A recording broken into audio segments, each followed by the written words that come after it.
Well, the Harper government of Canada is certainly going forward on a fascist agenda. Once again, the Harper regime is preventing people from criticizing the government. Parks Canada employees across the country have received letters telling them that they're not allowed to criticize Parks Canada or the government. Workers are not allowed to talk about budget cuts, which is exactly what they're trying to stop them from doing, is discussing the cuts that the Harper government has put through. Now, only approved people, approved by the Harper government, are actually allowed to speak to the media. This is a very strange policy to put through. Workers for Parks Canada are not allowed to speak in open forums. They're not allowed to go on social media. They're not even allowed to have meetings on the issue.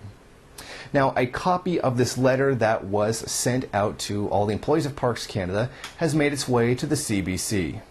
The duty of loyalty includes the duty to refrain from public criticism of the Government of Canada when speaking as an employee of the agency. Breaching the duty of loyalty must lead to disciplinary action. I hope the public understands the seriousness of these words. Criticizing the government is an act of disloyalty. I mean, you understand the implications here.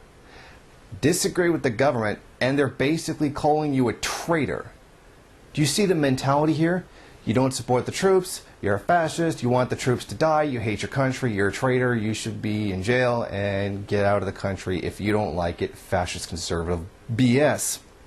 Now that's exactly what's happening here. If you criticize the government, you're clearly a traitor and you hate your country. That is absolutely the implication that this document that was given to all the Parks Canada employees is absolutely implying.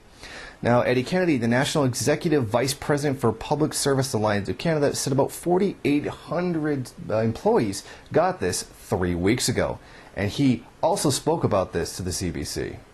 If you're in a coffee shop and you're criticizing the Harper government and there's someone sitting beside you and they know you work for a government department, technically you're in violation of the Code of Ethics. So basically, employees of the government now have to watch out for police spies sitting over their shoulder, like in Nazi Germany, or the American FBI. Now, Kennedy said that if there are any disagreements or scuffles over this, they will turn everything over to the Canadian Human Rights Commission if necessary and file a lawsuit. Good. This definitely needs to be challenged. Now, it is interesting to note here that a week ago, the Harper government took out Article 13 of the Human Rights and decided that electronic hate speech wasn't something that needed to be stopped. Now, of course, I had a previous video on that, and you're welcome to go ahead and watch that. It's interesting to note, electronic hate speech is okay. Criticizing the government, not okay. I mean, I really hope the Canadian public eventually gets around to understanding the seriousness of this situation. It is okay to spread hate speech over a phone or the internet, but it is not okay to criticize the government. I sincerely hope that people begin to understand how exactly how serious this actually is.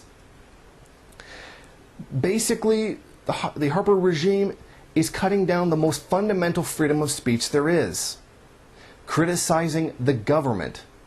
And this is very symptomatic of the entire way that the Harper regime has been running Canada.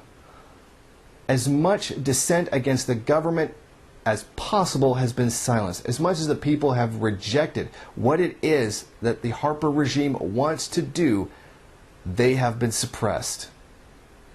Previously, when it was exposed that Stephen Harper knew, Peter MacKay, the defense minister, knew that torture was going on in Afghanistan and that Canadian soldiers were handing over detainees to people they knew were going to torture them, Parliament was silenced. It is a war crime to turn over anyone to someone that you know is going to torture them. Numerous emails were filed to all kinds of government bodies, and then when it finally came out in Parliament, Parliament was shut down before Stephen Harper or the rest of the Harper regime could be investigated for what I think is clearly a crime they and the Canadian Armed Forces carried out. Unfortunately, this kind of censorship and fascist mentality is going to continue under the Harper regime until it is driven out and these criminals convicted and sentenced.